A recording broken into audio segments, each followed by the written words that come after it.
Anong mga kasalanan ang magdadala sa tao sa impyerno kapag hindi ito pinagsisihan at tinalikuran? Ang mga nakikiapid, nangangalunya, nakikipagtalik sa kapwa lalaki o kapwa babae, nagnanakaw, sakim, naglalasing, nanlalait ng kapwa o nandaraya ay walang bahagi sa kaharian ng Diyos. Mapupunta rin sa impyerno ang mga duwag, mga taksil, mga gumagawa ng mga kasuklam-suklam na bagay, mga mamamatay tao, mga mangkukulam, mga sumasamba sa Diyos-Diyosan at ang lahat ng mga sinungaling. Siguro ay sasabihin mo, wala naman akong asawa kaya hindi ako magkakasala ng pangangalunya.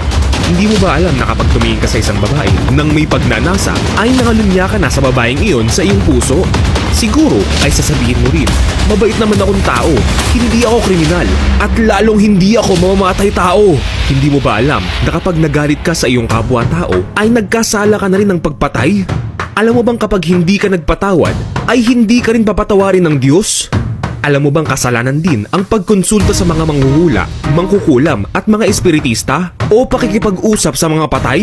Pati ang paniniwala sa astrology, horoscope o sa mga pamahiin at pampaswerte? Tandaan, walang taong hindi nagkasala, kaya nga lahat tayo ay guilty sa mga kasalanang ito.